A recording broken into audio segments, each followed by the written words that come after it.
Hi guys, I'm Ruby Welsford and I am, well, I almost didn't do this live. It's a kind of bonus live. It's not on the actual schedule itself, but you know what? Fuck it. It's something that needs to be talked about. So as people probably know, I'm autistic and I know quite a few of my friends in the dog training community are as well. And I think we need to start talking about why ABA, also known as applied behaviour analysis, when applied to autistics, is not a good idea. Now, it saddens me as a group of science-based individuals, when we go to normal conferences or like training days or look at resources, we often find that basically autistic conversion therapy is essentially promoted at these events and seen to be a wonderful thing and seen to be a magical thing. Unfortunately, it's not. It's just as abhorrent as something like gay conversion therapy. And people need to know this. It is horrendous, okay? And now ABA for autistics takes form in many, many different forms, okay? Some people, if you start to argue about ABA and why it's bad for autistic people, they will say, well, hey, you just had a bad therapist. You just have a bad behaviour technician. Oh, the method wasn't applied correctly. Oh, that was, you just had bad ABA. Now, unfortunately, what does this sound like? Come on, guys. Okay, we all recognise this lane of conversation, okay? Imagine if it was a prong collar, okay? Oh, but home springers are the good prong collars are you know, oh, you just had a bad aversive trainer, you just had a aversive trainer that didn't know how to use the tool correctly. No, okay, absolutely not, okay. We don't take that shit anymore for our dogs, okay? We shouldn't for people, okay? Especially vulnerable autistic people, okay? Now, all ABA does, okay, is it is essentially conversion therapy. It is, rather than changing the environment to set us up for success and make the environment more, because another thing, a lot of people think that due to the fact that we're not neurodivergent, that meltdowns and shutdowns have to happen because of our condition. They don't have to happen. They can be avoided, okay? And they happen because of other people's ignorance, because of people's inability to make reasonable adjustments. And basically, if you think about reactive dogs, okay, we know it's not a good idea to flood reactive dogs. We know it's not a good idea, okay? We know that respecting our dog's needs and our dog's environment. Now, if we had a reactive dog that had a brain condition or like a mild tumour, no amount of training, okay, no amount of training or behaviour mod is going to make any difference. It's not going to shrink that tumour, okay? It's, you know, you're going to have tons of fallout. Okay, and it's not ethical. So when people say, yeah, but what about dogs? You use ABA for dogs. Well, yes, I do, okay, for training stuff, okay. When it's unethical to do so, absolutely not. I refuse to, because having been through it myself, if I can set up the environment in a way due to a chronic condition that the dog has, that I need to make reasonable adjustments, and I need to make sure the owner makes reasonable adjustments, and I'm willing to work alongside vets to help them understand this as well.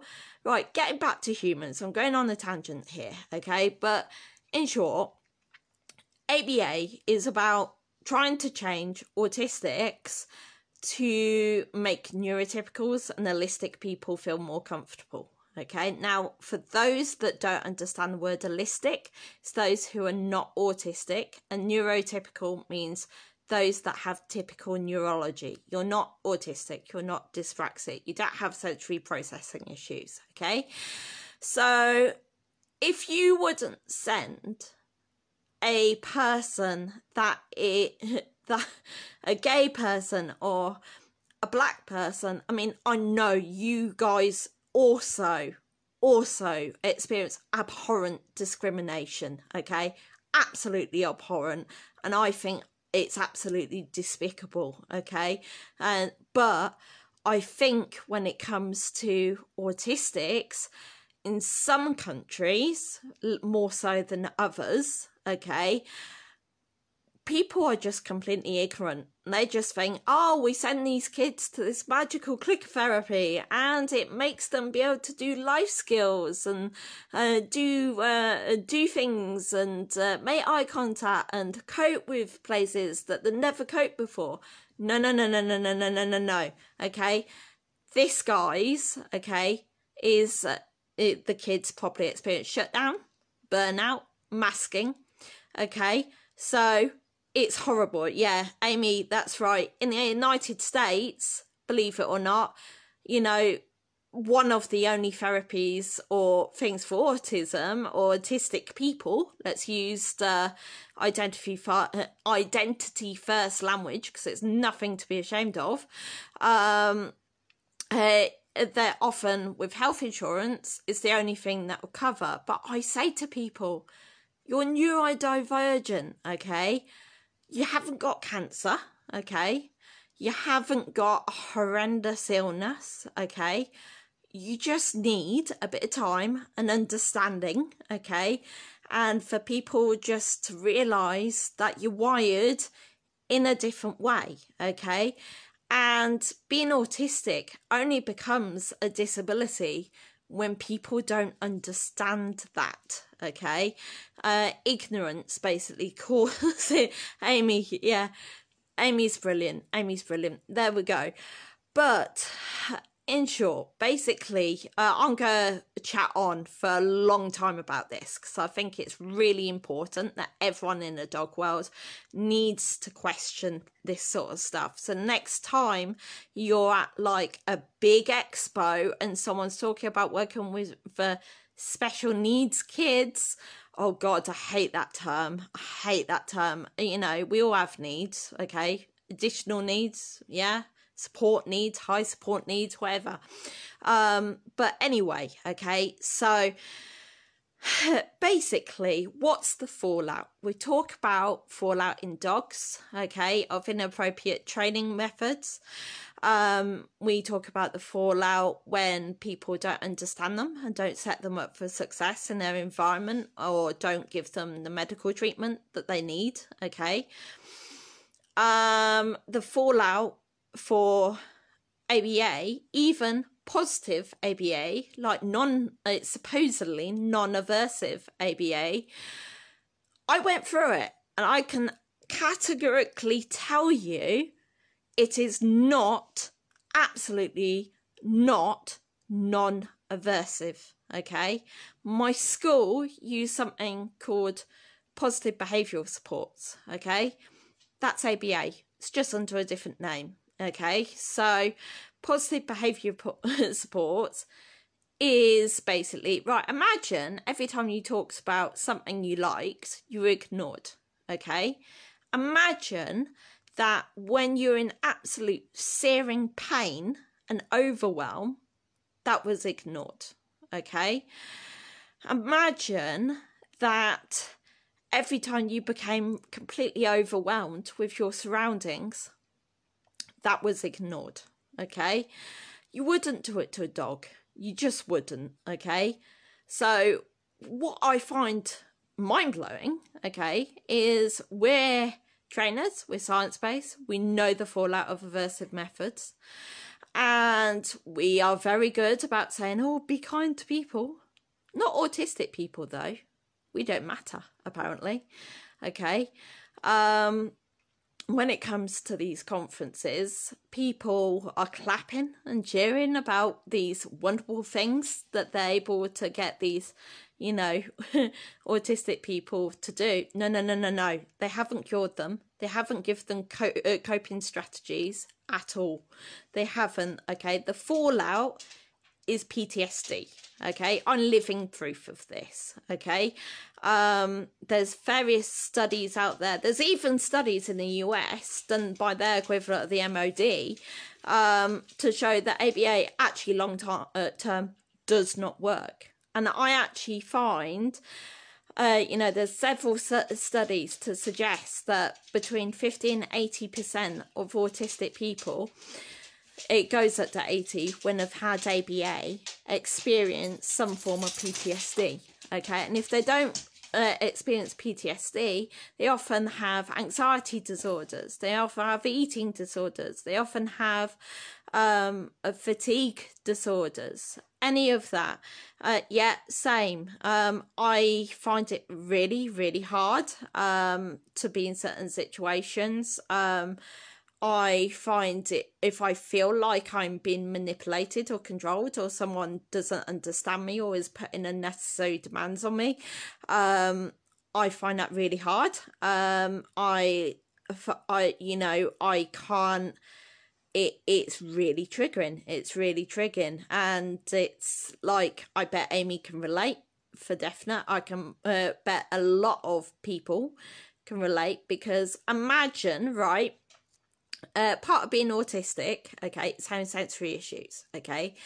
I have significant sensory issues. I have, you know, really hyperacute hearing, okay, and I have really, really, really sensitive tactile, what do you call it? Sense? Yeah, tactile. So basically, people might have said, oh, you have to wear this woolen jumper, okay?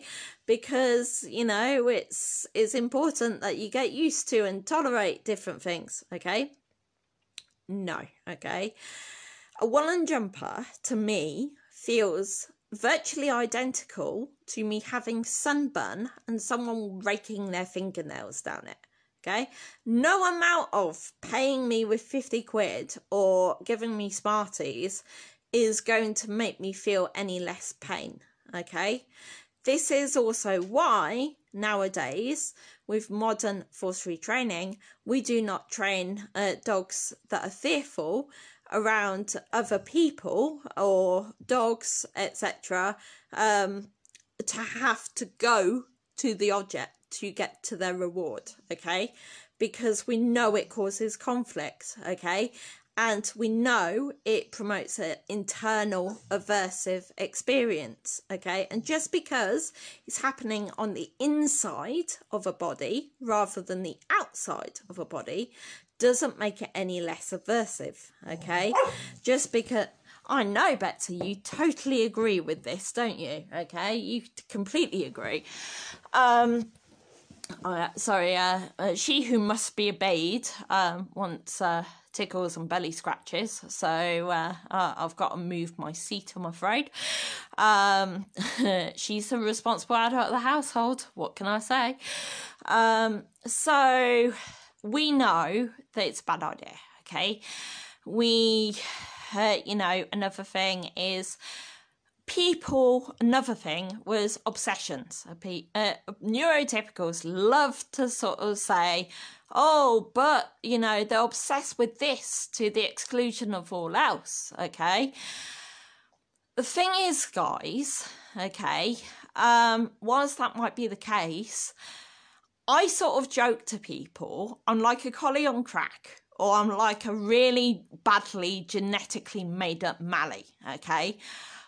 You cannot train me to be a French Bulldog, okay? You cannot train me to be a Bull Mastiff, okay? you cannot train, okay, a collie to find, you know, probably retrieving items as a Labrador does, as reinforcing in the vast majority of circumstances, might I add. There's probably an exception to the rule. As, say, rounding up sheep or like doing herdy, stalky behaviours. I like to talk about outlets, okay? Now, what people don't understand, because they look at behaviours, and we know in dogs that we don't just look at behaviours. Behaviours have underlying emotions. Emotions have underlying needs, okay?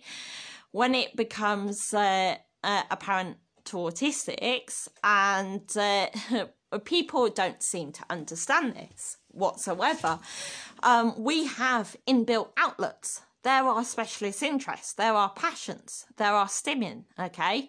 That's our inbuilt medication, if you like, to deal with certain aspects of life, okay?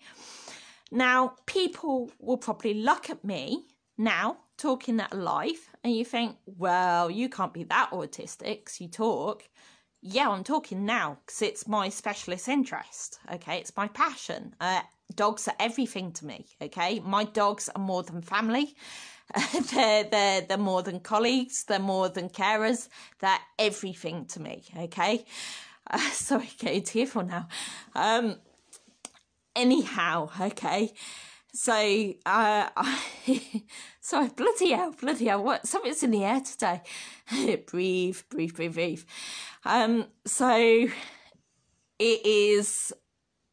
deep breath. don't yeah, dogs are life, honestly. So sorry, bloody hell, what am I getting emotional for? This is there we go, passion, autistic passion. Let's blame the neurological makeup for this one.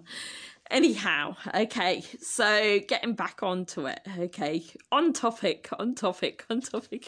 Something's in the air. I'll blame some sort of hormone imbalance that's currently going on in my brain right now. Okay, so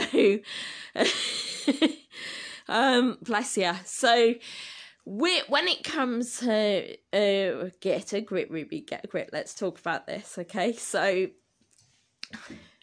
when it comes, okay, to specialist interests, okay, there's something to be encouraged, okay?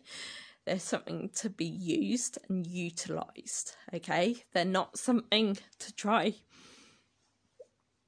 and distinguish. And I got like this today, too much compassion, I'm leaking. And I guess this is why a lot of autistic people connect with dogs, okay? Because for somewhat, we are very... Sorry to be chatty, this is a painful topic. Yes, it is, but it's a topic that needs to be talked about, okay? If we put our head in the sand, okay, like many other things, okay, nothing changes. Okay, so anyway, Ruby, deep breath. Talitha and Milo's chill buck. I wish I was chill as him, honestly. Look at this. So much chill in this dog. Betsy, he's doing nothing wrong. You don't have to tell him off. He's just doing a big concern, okay? He's doing a big concern because, yes, I'm leaking again. That's normal. Stop trying to sniff her bum, okay? She does that. She does that. Gosh, right. Hang on a second. Okay, Milo, you're broken. You're broken, mate. Right. Milo's rolling around on the floor. probably trying to break the atmosphere. There you go. Very useful assistance dog task. Making people bloody laugh is one of them. At least Bets hasn't decided that she's going to get a pillow and start humping it in the middle of my talk. So she, as she does normally, which is somewhat of a miracle, even if my Milo is licking my foot right now. But hey, it's keeping him busy. It's an outlet. Let's say that. I'm gonna sit back down now. Oh my word, dogs. I need to grow more arms. Betsy's like, stroke me. And Milo's like, stroke me. I'm like, right, okay. So, Milo, what are you doing? Don't cause trouble. I've told you about causing trouble. Don't cause trouble, mate. Please don't argue with me. Shush. Ah, blooming hell. Right. I'm going to go upstairs. Okay. I think you're tired. Hang on a second. I'm just going to put Milo to bed because he's starting to act up because it's past his bedtime, quite frankly. Right. Come on. Right, Bets, you stay there. Good job. Now, Milo, it's time for you to go to bed. So you're going to go to bed. Good boy. Very good boy. And you're going to be a good boy and stay there. All right? There we go. Right. Got me all to yourself. Oh dear. Dearie me. Right, I'm going to go upstairs. I'm going to go upstairs to carry on so I don't wind him up because he'll hear me. Okay. So, lights off. We're going to go on my travels now. Up the stairs we go.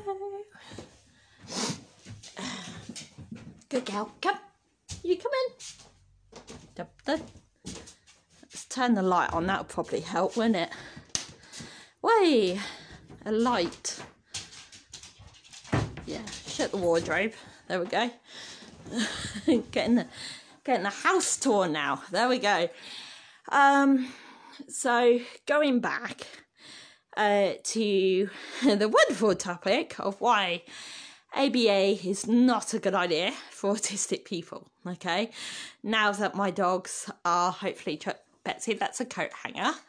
Yeah, don't sit on that. It might be a bit sharp. So, dogs, tell you. Right, so, yes, I will continue rubbing your belly, okay? Yes. Honestly, this dog, she is such a princess. She is royalty. You are Her Majesty, aren't you? Yes, you are royalty, okay? So, going back to it, fine train of thought. I was there. Right, why, for the 50-second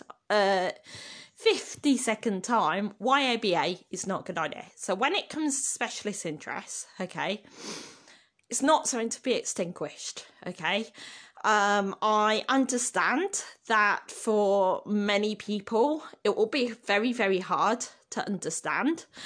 And for many people, they'll probably feel, well, talking about dogs all day is just bloody boring to normal people. Yeah, so, but you know what? When we're adults, we surround ourselves with dog people. And so that's how we get on in life. And I'm very, very lucky to have some awesome, absolutely awesome doggy friends, okay? Tasha is an absolute lifesaver. Brilliant. She's amazing at what she does. So she's like kind of my 999 person. If there's something wrong with the dogs, I I have her on speed dial, quite frankly. So going back to it, so specialist interests are not something to be extinguished. They're something to be used and celebrated, okay? Now, I sort of laugh because when I was at school, if I did something that I was interested in, I'd get like insane marks for it, okay? I'd get like 99% or 100%. If I wasn't interested in something, I could study all day, every day, and I would literally just scrape a pass, okay? And that is pulling out all the stops, okay? That is literally pulling out all the stops, okay? So that's how we're sort of wired, in a way. It's like, I sort of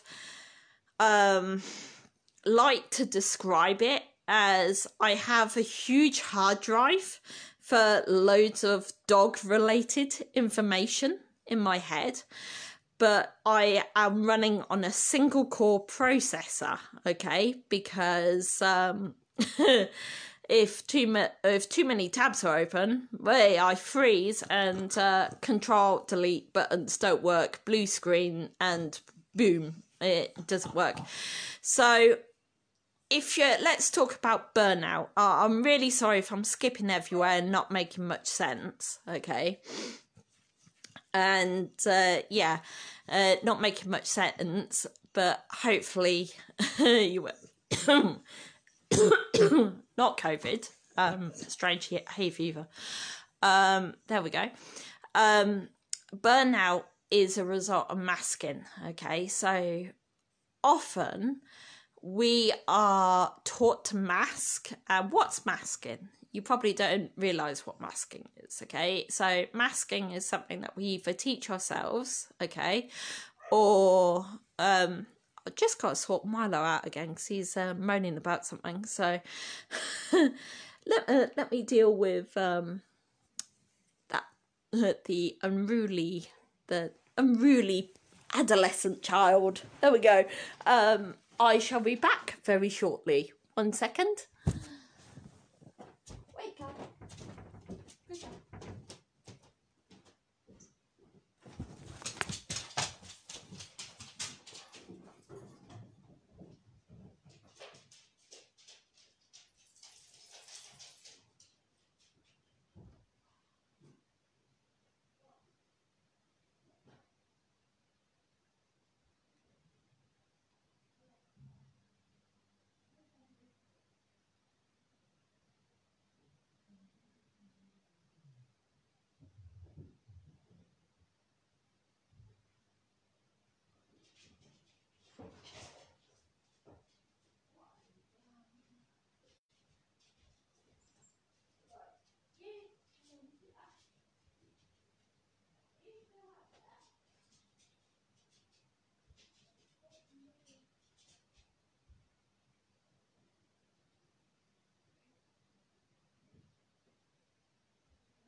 Yeah, that was a Betsy sat on top of it.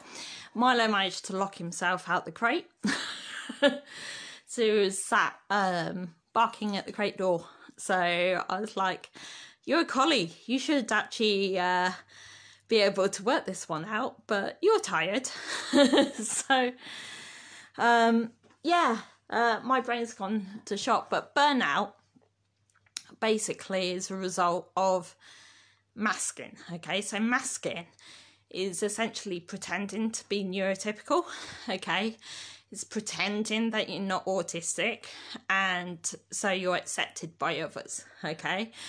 Masking can take forms in many ways. It can be exposing yourself to sensory input that you can't tolerate, and you can't tolerate, and no amount of training, okay, a kid to tolerate sensory input is going to change it. What you're going to just teach them to do is mask, okay? And masking is almost basically even if you don't have formal ABA, okay, it's just as harmful, okay?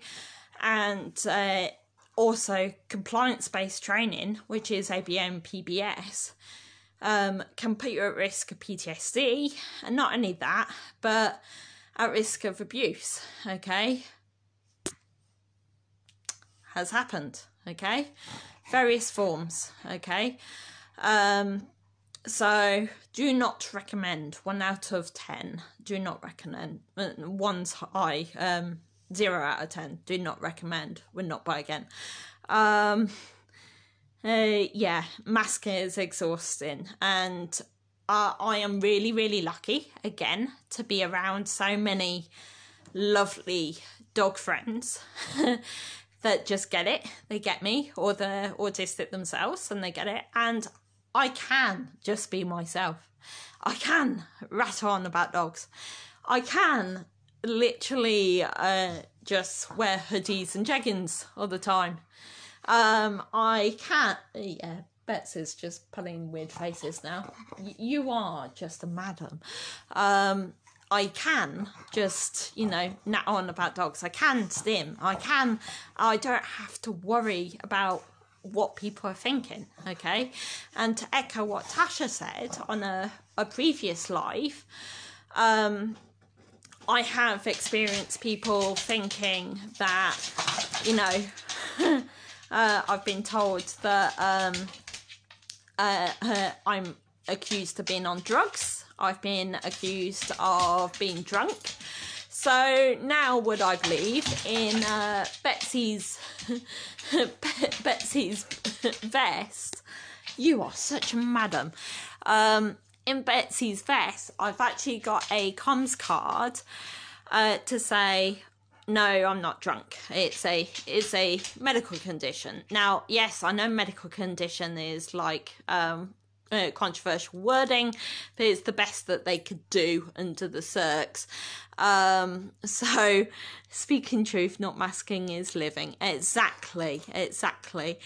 And it's I heard Tasha talk about fatigue issues and stuff like that. That's really, really common in autistic people, whether formally diagnosed or not, because burnout is basically our form of fatigue, and that's when we've been masking and our body is shouting screaming at us to go, no, stop, you can't do this, no, you're running on empty, no spoons. Tasha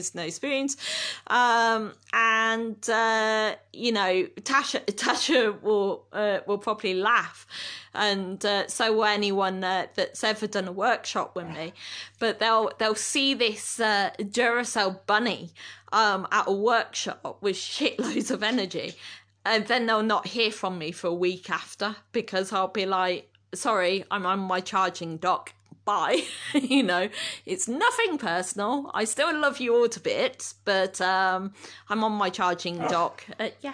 Shh, it's not all about you, it's not all about it. She's like, yeah, it is. And to be fair, yeah, it is. But why ABA is bad? It's just like, you essentially, how can I put this? How can I even compare it? Okay. Now, imagine, right? If anyone's trans, I'm really sorry if I've buggered this up, okay? I've really, if this comparison isn't very good, I'm really, really sorry. But the best way I can kind of explain burnout and masking, okay, is imagine being assigned female, okay, and you know in your heart of heart and your brain and everything that you're very much male, okay? That's what being autistic is kind of like, to be honest, but in a different way.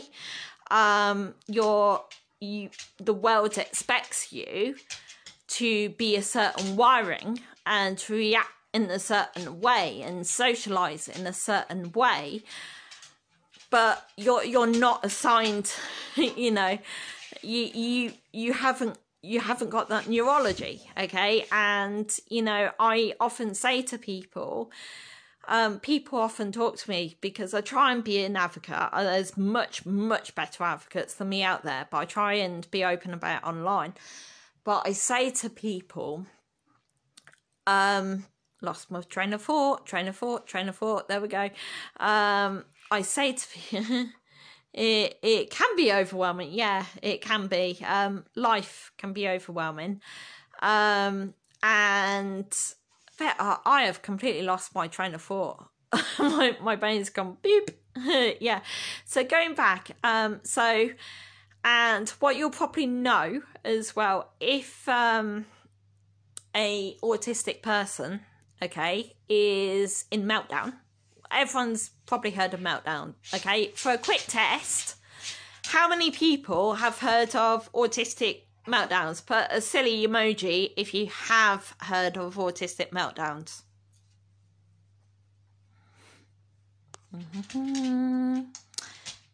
I find that very hard to believe that no one has, but anyway.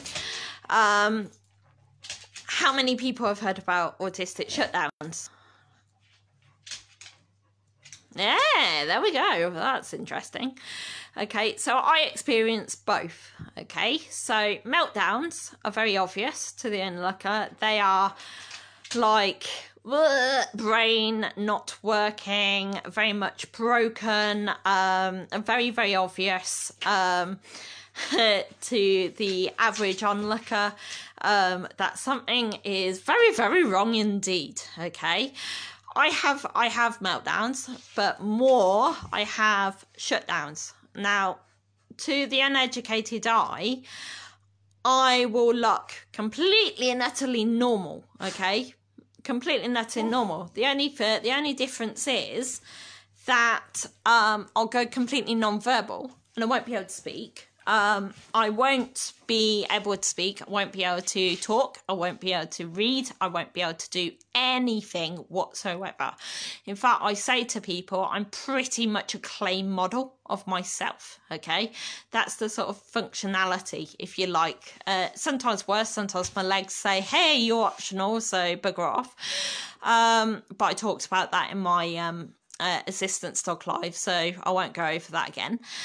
And both are completely and utterly exhausting, okay? A meltdown, you don't feel in control of yourself. You literally feel like your brain has been effectively carjacked by someone else, and someone else has now got the steering wheel to your brain. So it causes you to do things and say things that, you know, you actually have no control of.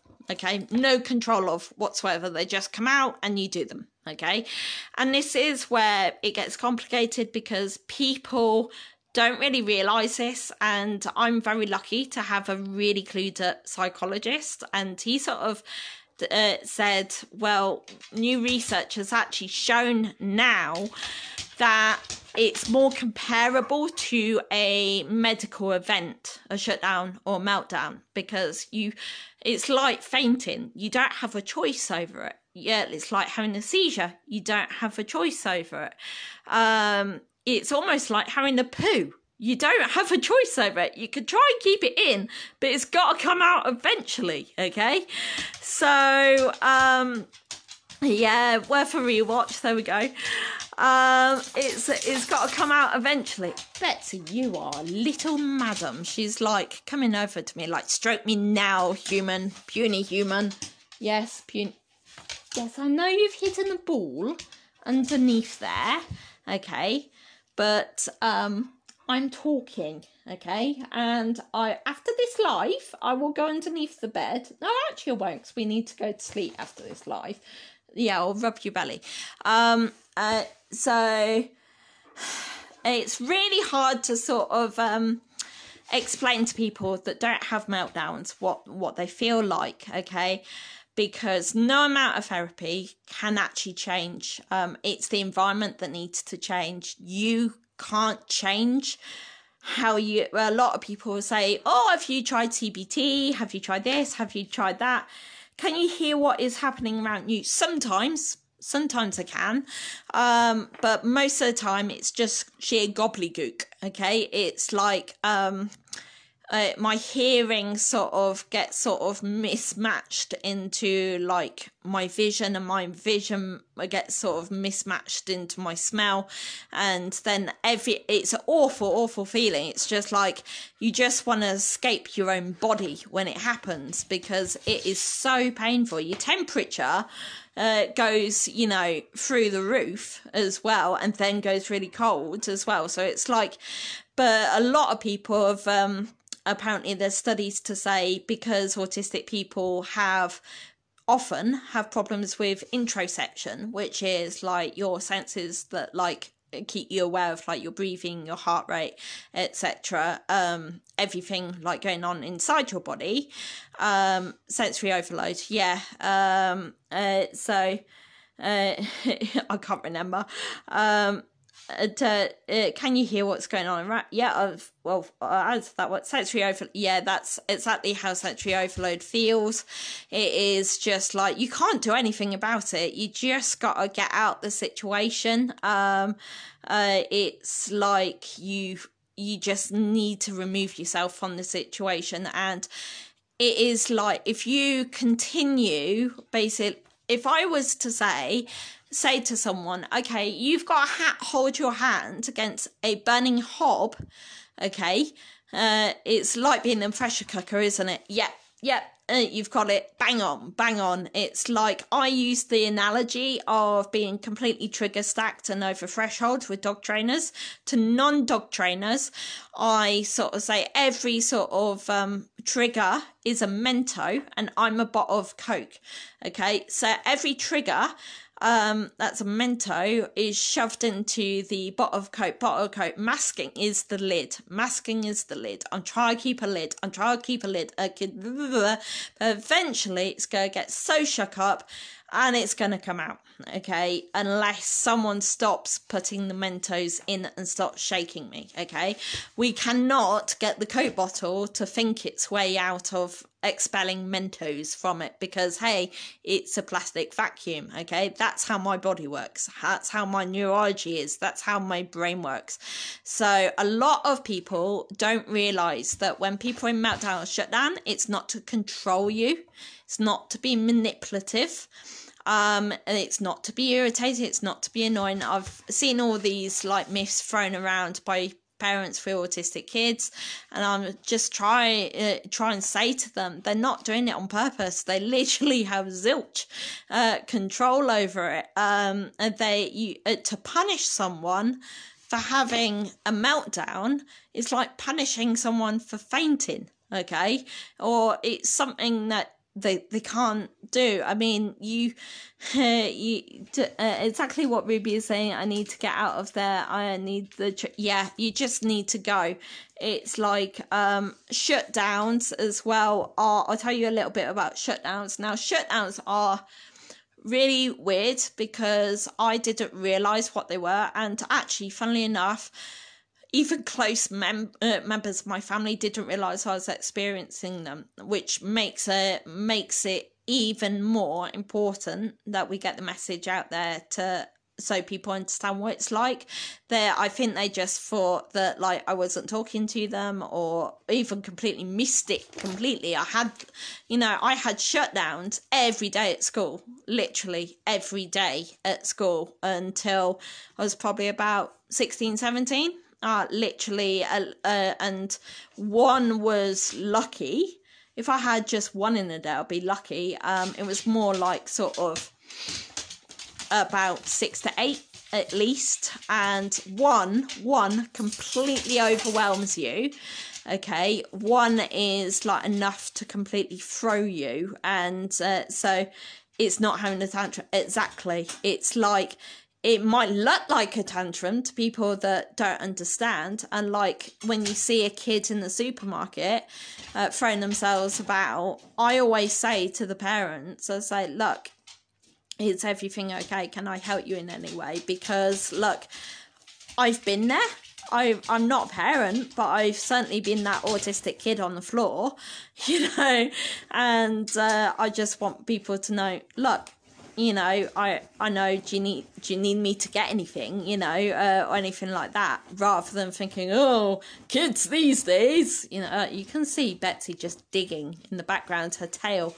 Oh, I've grown a tail on my head. What are you like? There we go. Yeah, it's... Can you see this? I knew there'd be some sort of element of mischief going on behind me.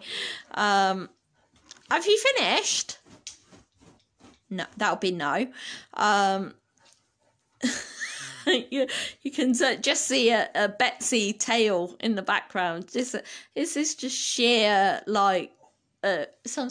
Yes, I'm so sorry. I stopped tickling her, which is a pretty abhorrent crime, which must be punished. Yeah, so Mentos all dropped in at once yesterday because I found it. Yeah, oh my god, chip and pins, fucking hell, seriously, what are they like?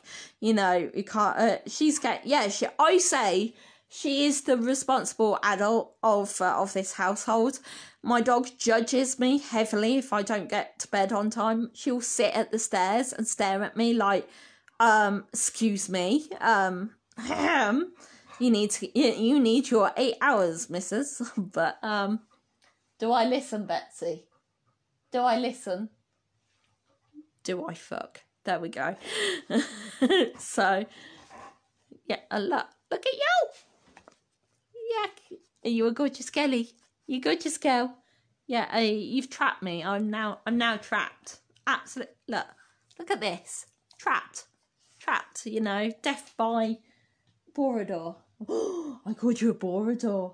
I called you a design the dog name. That's a crime. I'm a firmum now for calling you a Borodor. I just can't be bothered to say the full breed cross. There we go.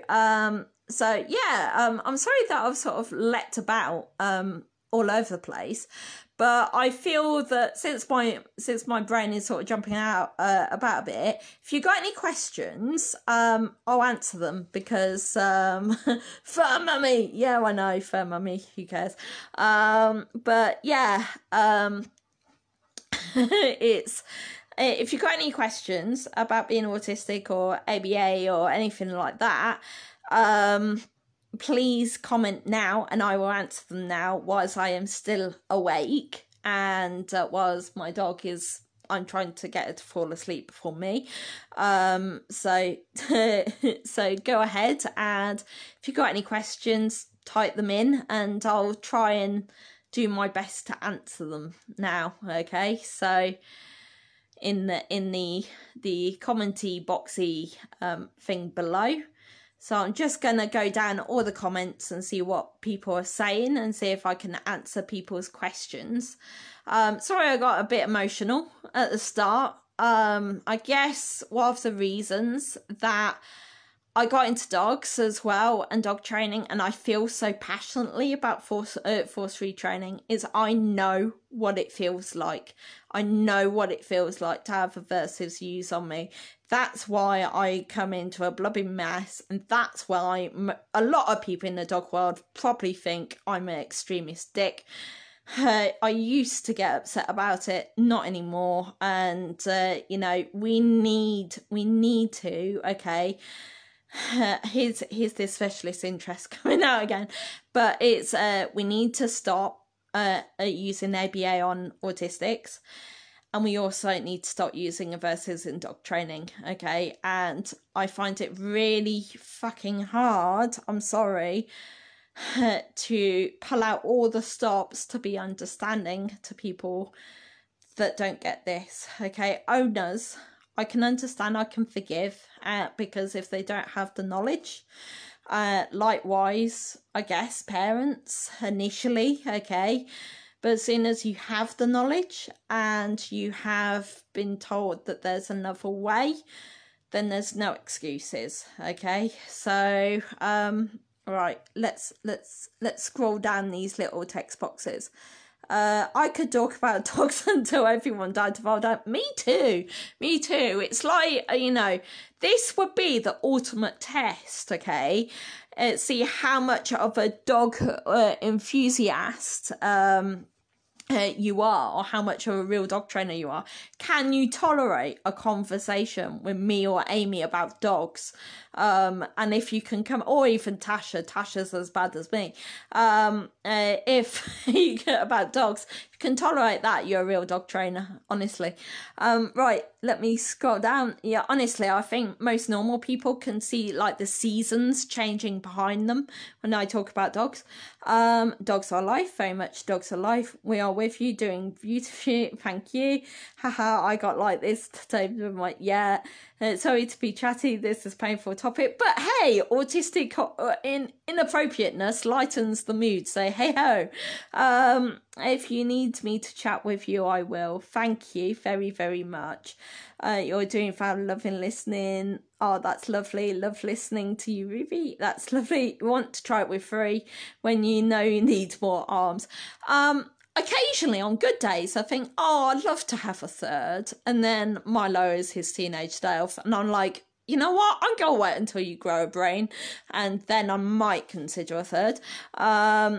But always here for you guys. Oh, Jazz, brilliant. Amy Rooker, it is performance-based. I learnt how to swim from a horrible woman. I cried. I was scared. Yes. Oh my God. Yes, that happened to me too. Horrible. Absolutely horrible. Why do they have to insist on that? I don't get it. It's horrid. And you know what? I can swim, but I did it, in my own time, and I did it in my own style. I'm actually an all right swimmer. I'm not like the best, but I can swim. That's awful. Yeah, exactly. And Hans, masking is exhausting. Speaking truth, not masking is living. I live you for being you. Thank you for being my autism mentor. Such a courageous thing to do. Mandy, thank you. Thank you for being open enough to come to me and say, look, help. Okay, because many wouldn't. Huge hats off to you. Respect. Okay. Also, my autistic brain is saying, stop using autism mentor. Say autistic mentor for learning how to, do autistic stuff. Autistic. Okay. Like we say, we don't say people with Britishness, people with gayness, I don't say with autism or has autism. I don't own autism. I don't carry it around in a pet carrier, do I? Stress, it can be overwhelming, can't it? Is that a frog, Jasmine? Or is it a lizard or a snake? Or some sort of animal, noodle. Yep. Me, I have them, I cert. Autistic meltdowns are very much like a brain injury getting flooded from rivers. Yeah, pretty much. Neurology wise, a lot of the things are very, very similar to that, to TBIs and stuff.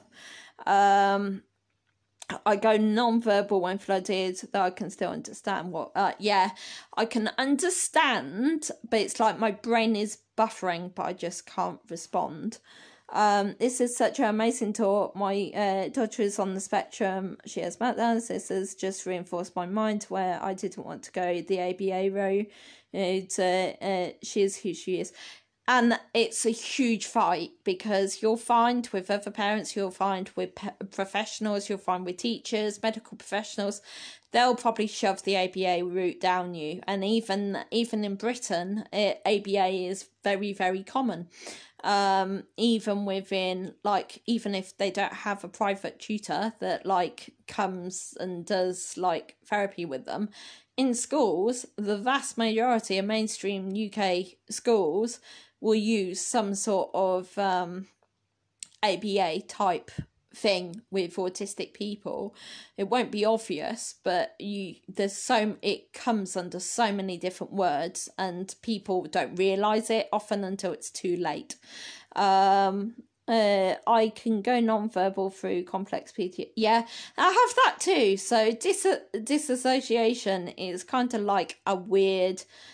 It's different from shutdown. It's different from meltdown. It's like, rather than trying to escape your body or being shut inside your body, you kind of think that you're like on the outside of your body and not there. So it's like completely 3D brain shit. There we go.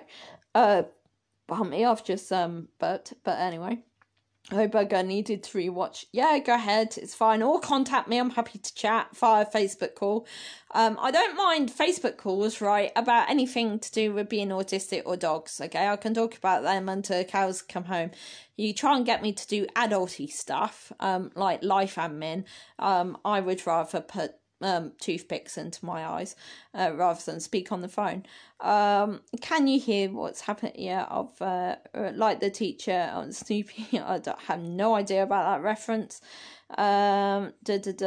Pressure cooker, fight, flight. It's exactly what it is. More in my other live about that, about what it actually feels like. She's getting your bed firmer. Yeah, thank you so much for it. Do you ever think there will be a more empathetic way to approach ABA with autism? No. Okay, absolutely not, because and this is probably really hard if there are ABA therapists or ABA technicians to listen to and feel. I get it, because like, it's not nice to be told that you're abusing your dog for a prong collar or shock collar. It can't be nice as a professional when you've decided to go into this for a career to say you're abusing kids in the name of education or medical treatment. No, you can't. There's the way, if you're looking for a change of career, if that's what you do, make it to be an ally, okay? Make it to be an autistic advocate. Make it, ask actually autistic people around you how you can help. Use your energy that you're obviously really passionate and want to help. That's brilliant.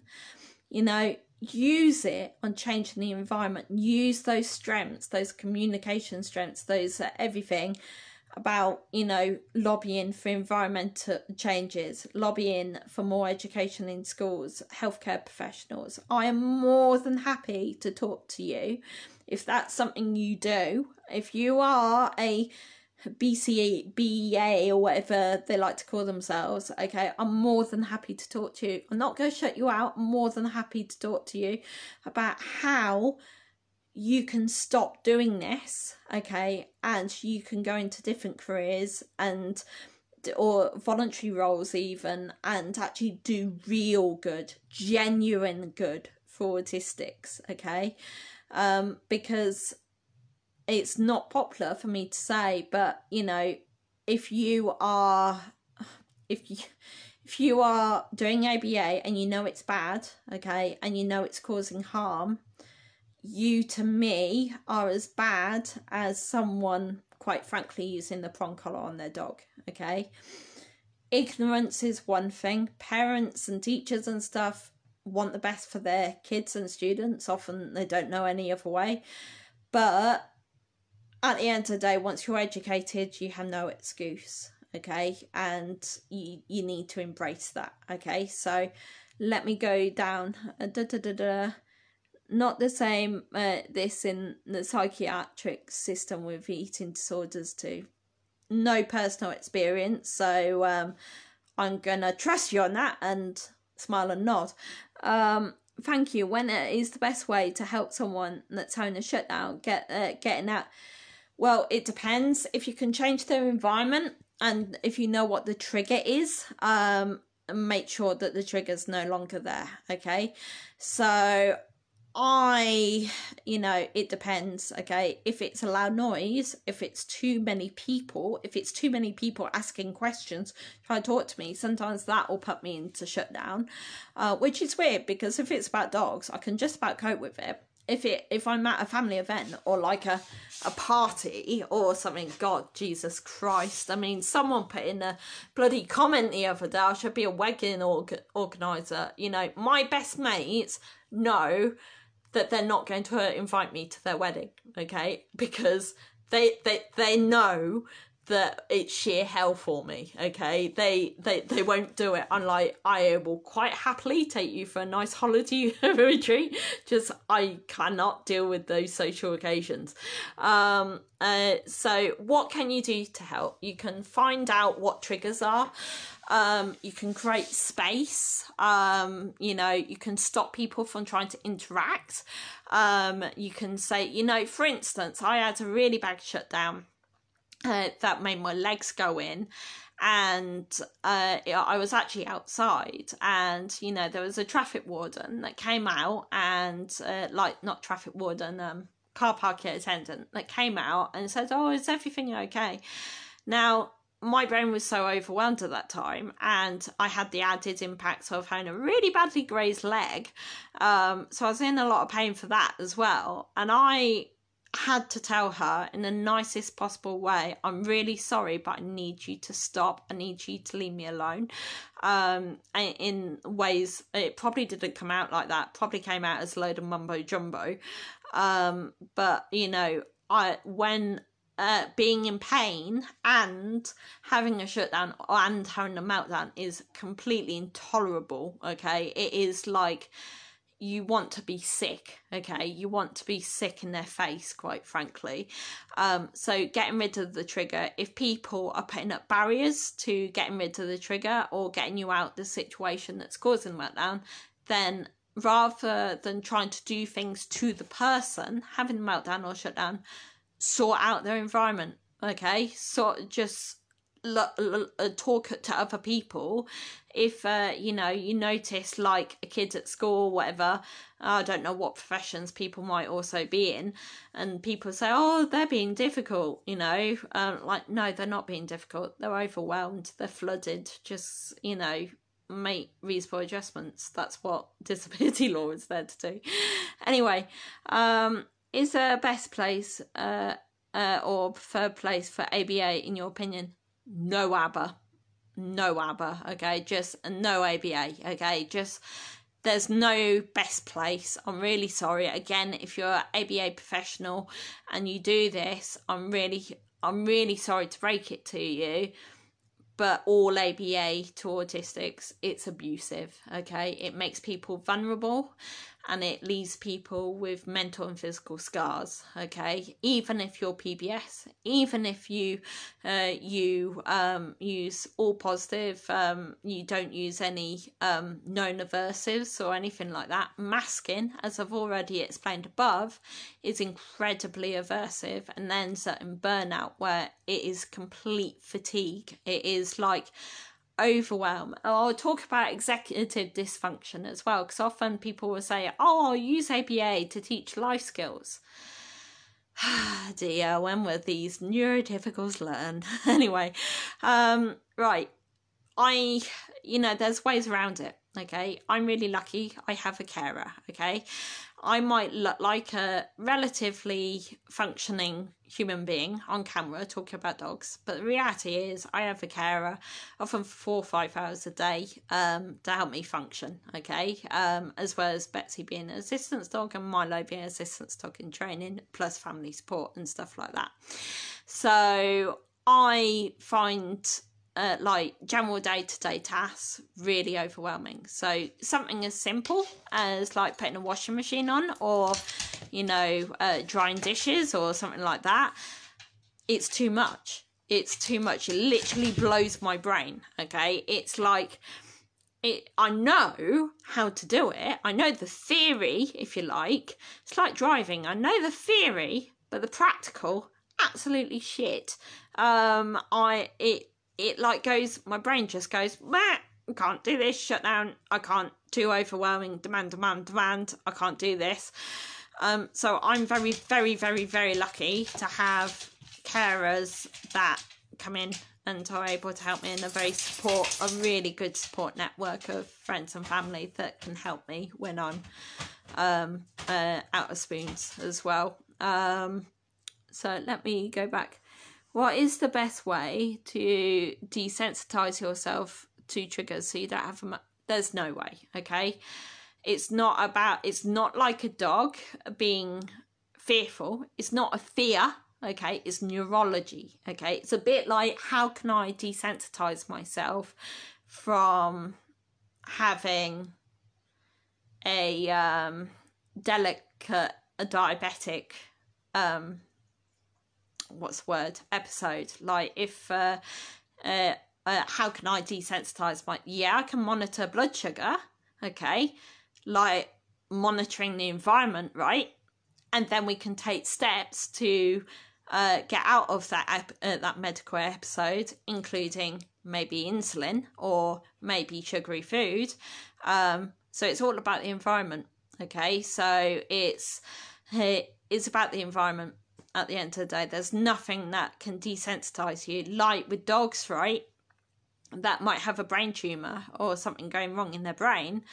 No amount of training is going to shrink that brain tumour. No amount of training me to be more functioning human, okay, is going to make me a more functioning human. It's just going to burn me out. It's going to trigger me hugely. It's going to make me really overwhelmed, and it's probably going to flush me out for between 3 days to a week as well. So it's not the greatest of ideas, okay? So I get completely that will probably take a huge attitude change for a lot of people, because they look at as something, oh, but you need to do that when you're older, or you need to do that in the workplace, or you need to do that when you're older at school, you need to. No, okay? Disability law exists for a reason, okay? To make reasonable adjustments to help you access products, services. I'm self-employed.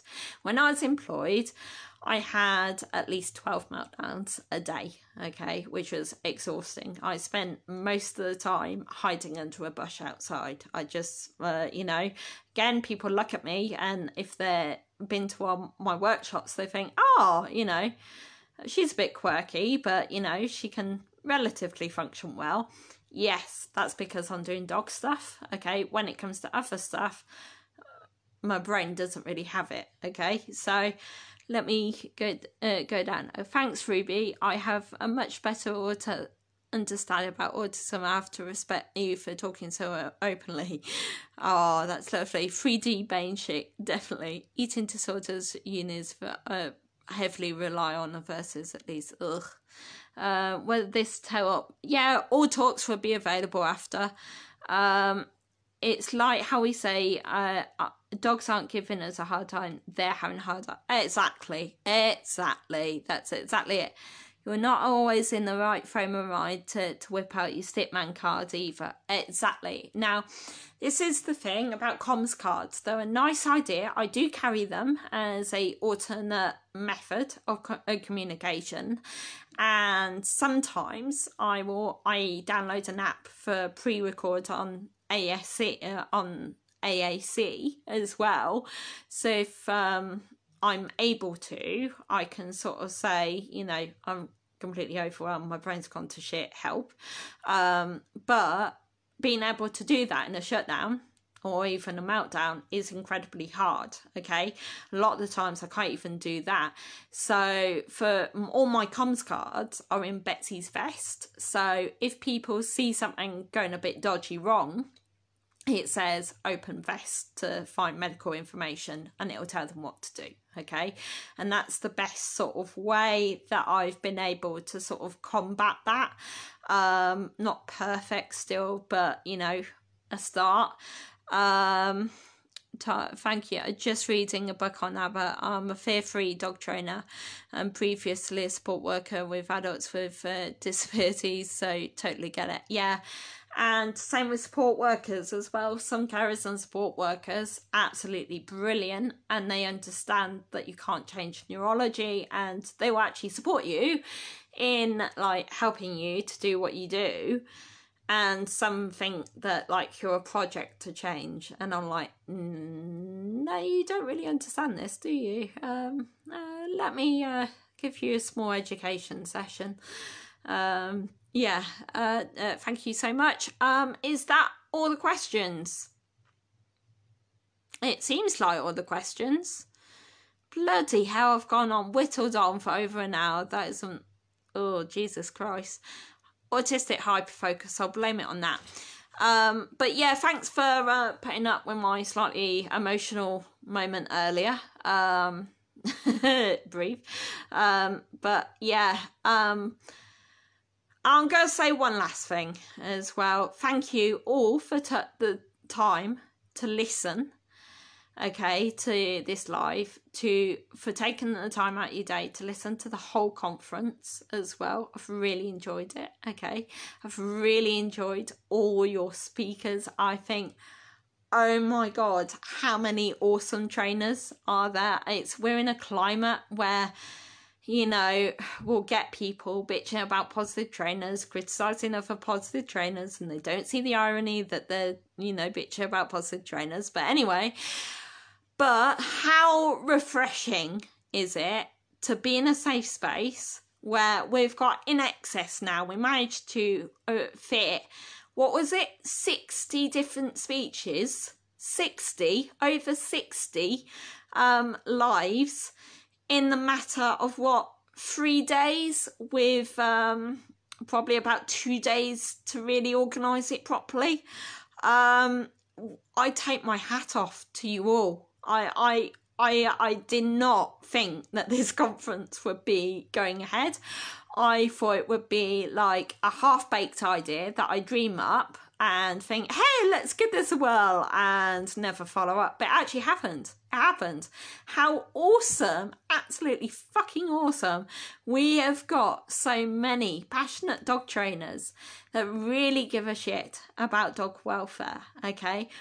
And I have to say this as well, okay? I am on your side, okay? Keep speaking out, okay? I know it's not popular to speak out sometimes. I know it'll be used against you. People are very good at manipulating that against you. Keep speaking out. It's the right thing to do. We wouldn't watch a kid getting bullied. Don't watch dogs get bullied either, okay? So how many legends have we had spoken in the conference? Absolutely amazing. Loads of different countries, loads of different talks, loads of different specialist areas. I feel so privileged to be part of such a lovely, inclusive, for the majority, community, okay? And you know, what have we all got in common in this group now? All of us want the best for dogs. We all want to do the best for dogs, okay? And you know what? That's something to be applauded. I am proud of all of you, okay? I am proud of you for constantly sticking up, constantly voicing out, constantly being prepared to put your head above the parapet and say, you know what? That ain't right, okay? Because I know we get a lot of stick for it, and it's not rude to do that. It's the truth, okay? You know, if there's one little blessing, I mean, being autistic, people will tell you I can be a blunt bugger, but they'll also say that I'm actually quite nice as well. Hopefully, people probably think I'm a right bitch on social media, but actually in real life, they start to understand the thought process. But anyway, amazing. What can I say? Amazing. You all of you pulled it off. Brilliant. So proud of you. Well done. 10 out of 10, 11 out of 10. Would try again. Who's up for doing another one? Who's up for doing maybe a week? Okay. And also, if you want to get involved in another side project that I haven't announced yet, that is sort of inspired by this, and you want to change TikTok, okay, and you want to take over the world with TikTok and force-free dog training, give me a bell, okay? And send me loads of videos, okay? Because we're going to do this shit. Alrighty. Bye! Thank you for watching.